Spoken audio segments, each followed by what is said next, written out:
हर हर महादेव। आप सभी पर भगवान भोलेनाथ की कृपा बनी रहे। आज की इस वीडियो में हम श्रावण माह के महात्म्य का 5वां अध्याय सुनेंगे। श्रावण माह के महात्म्य के 5वें अध्याय में हम श्रावण मास में किए जाने वाले विभिन्न व्रतानुष्ठानों और रविवार वर्णन में सुकर्मा तीज की कथा को सुनेंगे। ईश्वर बोले, हे सनत कुमार, करोड़ पार्थिव लिंगों के महात्म्य तथा पुण्य का वर्णन नहीं किया जा सकता।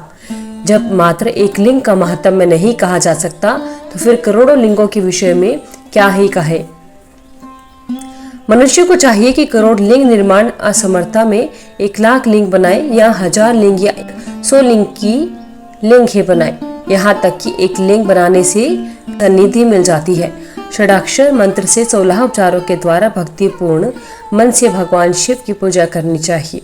ग्रह यज्ञ के साथ उद्यापन करना चाहिए। उसके बाद होम करना चाहिए और ब्राह्मणों को भोजन कराना चाहिए। हे सनत कुमार, इस अनुष्ठान को करने वाले की अकाल मृत्यु नहीं होती। यह व्रत पांचपन को दूर करने वाला, सभी विपत्तियों का नाश करने वाला तथा सभी संपत्तियों की वृद्धि करने वाला है।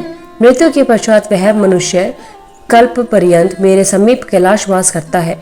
जो मनुष्य श्रावण मास में पंचामृत से भगवान शिव का अभिषेक करता है, वह सदा पंचामृत का पान करने वाला, गोधन से संपन्न, अत्यंत मधुर भाषण करने वाला तथा त्रिपुर के शत्रु भगवान शिव को प्रिय होता है।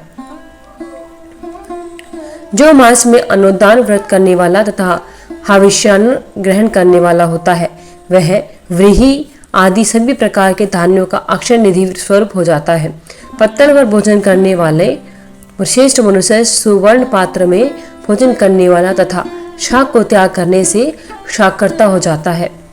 श्रावण मास में केवल भूमि पर सोने वाला कैलाश में निवास प्राप्त करता है। इस मास में एक भी दिन प्रातः स्नान करने से मनुष्य को 1 वर्ष स्नान करने के फल का भागी कहा गया है। इस माह में जितेंद्रिय होने से इंद्रिय बल प्राप्त होता है।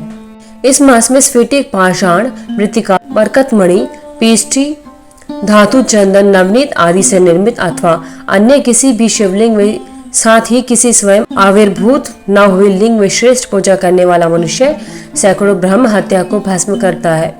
किसी तीर्थ क्षेत्र में सूर्य ग्रहण या चंद्र ग्रहण के अवसर पर 1,00,000 जप से जो सिद्धि होती है, वह इस मास में एक बार के जप से ही प्राप्त हो जाती है। अन्य समय में जो 1000 नमस्कार और प्रदक्षिणाएं की जाती हैं, उनका जो फल होता है वह इस मास में एक बार करने से ही प्राप्त हो जाता है। मुझको प्रिय इस श्रावण मास में वेद पारायण करने पर सभी वेद मंत्रों की पूर्ण रूप से सिद्धि हो जाती है। श्रद्धायुक्त होकर इस मास में 1000 बार पुरुष सूक्त का पाठ करना चाहिए अथवा कलियुग में उसका 4 गुना पाठ करना चाहिए अथवा वर्ण संख्या का 100 गुना पाठ करना चाहिए अथवा वह करने में असमर्थ हो तो आलस्यहीन होकर मात्र 100 पाठ करने चाहिए। ऐसा करने वाला मनुष्य ब्रह्म हत्या आदि पापों से मुक्त हो जाता है। इसमें कोई संदेह नहीं है।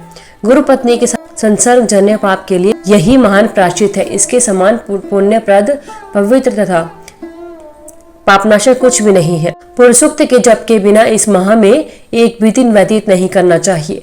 जो मनुष्य इस फल को आशीर्वाद कहता है, वह नरकगामी होता है। इस महीने में समिधा, चारू, तिल और घृत से गृह यज्ञ करना चाहिए। शिव के रूपों का भली भांति ध्यान करना चाहिए। धूप, गंध, पुष्प नैवेद्य से पूजन करना चाहिए और अपने सामर्थ्य के अनुसार कोटि होम, लक्ष्य होम तथा 10 सहस्त्र होम करना चाहिए। हत्या ओम भूम, ओम भुव, ओम स्वः के साथ तिलों के द्वारा भी यह ग्रह यज्ञ नामक होम किया जा सकता है। हे सनत कुमार, इसके बाद अब मैं वारों के व्रतों का वर्णन करता हूँ। आप सुनिए। हे अनक, उनमें सर्वप्रथम मैं आपको रविवार का व्रत बताऊंगा। इस संबंध में लोग एक प्राचीन इतिहास को कहते हैं। प्रतिष्ठानपुर में सुकर्मा नामक एक द्विज था। वह दरिद्र, कृपण तथा भिक्षावृत्ति में लगा रहता था। एक बार वह धान्य मांगने के लिए घूमते घूमते नगर में गया। उसने किसी एक गृहस्थ के घर में मिलकर रविवार का उत्तम व्रत करती हुई स्त्रियों को देखा। तब उसे देखकर वे स्त्रियां परस्पर कहने लगी कि इस पूजा को शीघ्रतापूर्वक छिपा लो। इस पर वह विप्र उन स्त्रियों से बोला, हे श्रेष्ठ स्त्रियों, आप लोग इस व्रत को क्यों छिपा रही हैं? समांचित वाले सज्जनों के लिए परमार्थ ही स्वार्थ है।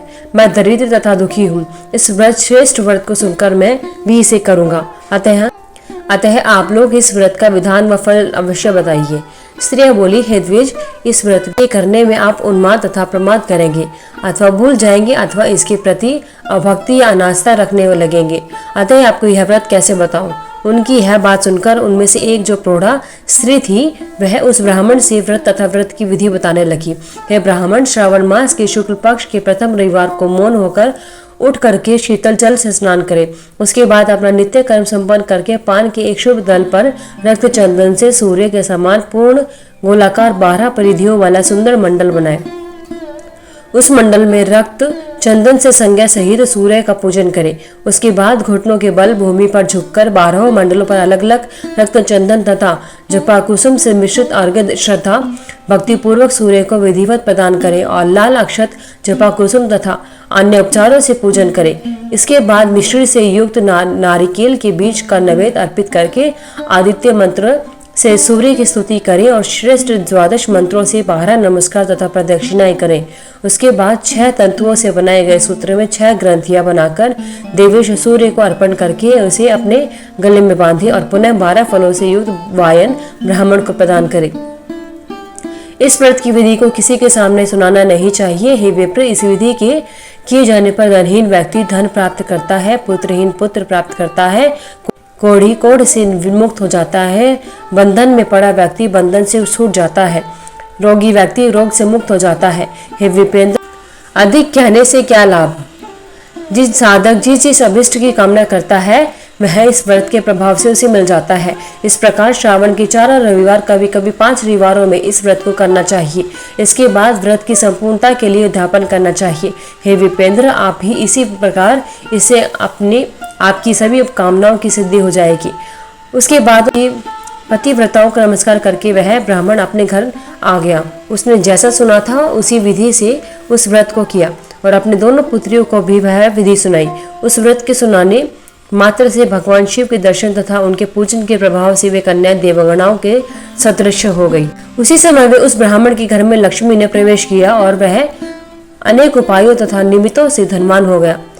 किसी दिन उस नगर के राजा ने ब्राह्मण के घर से होकर राजमार्ग से जाते समय खिड़की में खड़ी उन दोनों सुंदर तथा अनुपमेय कन्याओं को देखा। तीनों लोकों में कमल चंद्रमा से भी जो सुंदर वस्तुएं हैं उन्हें वे दोनों कन्याएं अपने शरीर के अवयवों से तिरस्कृत कर रही हैं।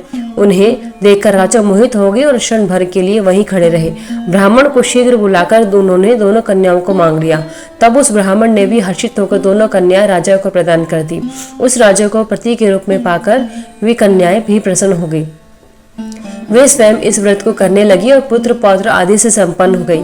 हे मुने, महान ऐश्वर्य देने वाले इस व्रत को मैंने आपसे कह दिया। विधि नंदन, जिस व्रत को के श्रवण मात्र से मनुष्य सभी मनोरथों को प्राप्त कर लेता है, उसके अनुष्ठान करने फल का वर्णन कैसे किया जाए। इस प्रकार श्री स्कंद पुराण के अंतर्गत ईश्वर सनत कुमार संवाद में श्रावण माह के महात्म्य का प्रकीर्णक, नाना व्रत, रविवार व्रतादि कथन नामक 5वां अध्याय संपूर्ण होता है। बोले भगवान भोलेनाथ की जय। श्रावण अथवा सावन माह में भगवान शिव की आराधना का विशेष महत्व है। इस माह में पड़ने वाले सोमवार सावन के सोमवार कहे जाते हैं, जिनमें स्त्रियां तथा विशेष तौर से कुमारी युवतियां भगवान शिव की नियमित रूप से पूजा करती हैं और व्रत रखती हैं। सावन माह की पुरानी कथा के अनुसार जब सनत कुमारों ने भगवान शिव से उन्हें सावन महीना प्रिय होने का कारण पूछा तो भगवान भोलेनाथ ने कहा कि जब देवी सती ने अपने पिता दक्ष के घर में योग शक्ति से शरीर त्याग किया था, उससे पहले देवी सती ने महादेव को हर जन्म में पति के रूप में पाने का प्रण किया था। अपने दूसरे जन्म में देवी सती ने पार्वती के नाम से हिमाचल और रानी मैना के घर में पुत्री के रूप में जन्म लिया। पार्वती ने युवावस्था के सावन महीने में निराहार रहकर कठोर व्रत किया और भगवान शिव को प्रसन्न करके उनसे विवाह किया, जिसके बाद ही महादेव के लिए यह विशेष हो गया। ऐसे ही कन्या कथा के अनुसार मार्कंडू ऋषि के पुत्र मार्कंडेय ने लंबी आयु के लिए सावन माह में घोर तप करके भगवान शिव की कृपा प्राप्त की थी, जिससे मिली मंत्र शक्तियों के सामने मृत्यु के देवता यमराज भी नतमस्तक हो गए थे। भगवान शिव को सावन का महीना प्रिय होने का अन्य कारण यह भी है कि भगवान शिव सावन के महीने में पृथ्वी पर अवतरित होकर अपने ससुराल गए थे और वहां उनका स्वागत अर्घ्य किया गया था और जलाभिषेक से उनका स्वागत किया गया। माना जाता है कि प्रत्येक वर्ष सावन माह में भगवान शिव अपने ससुराल आते हैं। भूलोक वासियों के लिए भगवान शिव कृपा पाने का यह उत्तम समय होता है। पौराणिक कथाओं में वर्णन आता है कि इसी सावन मास में समुद्र मंथन किया गया था। समुद्र मंथने के बाद जो हलाहल विष निकला उसे भगवान शंकर ने कंठ में समाहित करके सृष्टि की रक्षा की। लेकिन विषपान से महादेव का कंठ नीलाव हो गया, इसी से उनका नाम नीलकंठ महादेव पड़ा। विष के प्रभाव को कम करने के लिए सभी देवी देवताओं ने उन्हें जल अर्पित किया, इसलिए शिवलिंग पर जल चढ़ाने का खास महत्व होता है। यही वजह है कि श्रावण मास में भोले को जल चढ़ाने से विशेष फल की प्राप्ति होती है। शिव पुराण में उल्लेख है कि भगवान शिव स्वयं ही जल है, इसलिए जल से उनके अभिषेक के रूप में आराधना का उत्तम फल मिलता है, जिसमें कोई संशय नहीं है। शास्त्रों में वर्णित है कि सावन महीने में भगवान विष्णु योग निद्रा में चले जाते हैं, इसलिए इस समय भक्त साधु संत सभी के लिए यह समय अमूल्य हो जाता है। यह 4 महीनों में होने वाला एक वैदिक यज्ञ है, जो एक प्रकार का पौराणिक व्रत है, जिसे चौमासा भी कहा जाता है। तत्पश्चात सृष्टि के संचालन का उत्तरदायित्व भगवान शिव ग्रहण करते हैं, इसलिए सावन के प्रधान देवता भगवान शिव बन जाते हैं।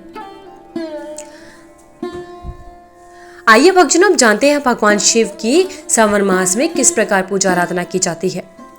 सावन मास में भगवान शंकर की पूजा उनके परिवार के सदस्यों के साथ करनी चाहिए। इस माह में भगवान शिव के रुद्राभिषेक का विशेष महत्व है, इसलिए इस माह में प्रत्येक दिन रुद्राभिषेक किया जा सकता है, जबकि अन्य माह में शिववास का मुहूर्त देखना पड़ता है। भगवान शिव के रुद्राभिषेक में जल, दूध, दही, शुद्ध घी, शहद, शक्कर या चीनी, गंगाजल तथा गन्ने के रस से स्नान कराया जाता है। अभिषेक कराने के बाद बेलपत्र, शमीपत्र, कुशा तथा धूप से भगवान शिव को प्रसन्न करते हैं। अंत में भांग, धतूरा और श्रीफल भोलेनाथ को भोग के रूप में चढ़ाया जाता है। शिवलिंग पर बेलपत्र तथा शमीपत्र चढ़ाने का वर्णन पुराणों में भी किया गया है। बेलपत्र भोलेनाथ को प्रसन्न करने के लिए शिवलिंग पर चढ़ाया जाता है। आक का एक फूल शिवलिंग पर चढ़ाने से सोने के दान के बराबर फल की प्राप्ति होती है। 1000 आक के फूलों की अपेक्षा एक कनेर का फूल 1000 कनेर के फूलों को चढ़ाने की अपेक्षा एक बेलपत्र से दान का पुण्य मिल जाता है। 1000 बेलपत्रों के बराबर एक द्रोण या गुमा फूल फलदायी होता है। अगर आपको हमारे द्वारा सुनाए जा रहे श्रावण मास की महात्मा में अच्छे लग रहे हैं तो हमारे चैनल को सब्सक्राइब करके बेल आइकन को जरूर प्रेस करें। साथ ही कमेंट बॉक्स में हर हर महादेव लिखना ना भूलें। आपका दिन शुभ एवं मंगलमय हो। भगवान भोलेनाथ और माता पार्वती की आप पर और आपके परिवार पर सदैव कृपा बनी रहे।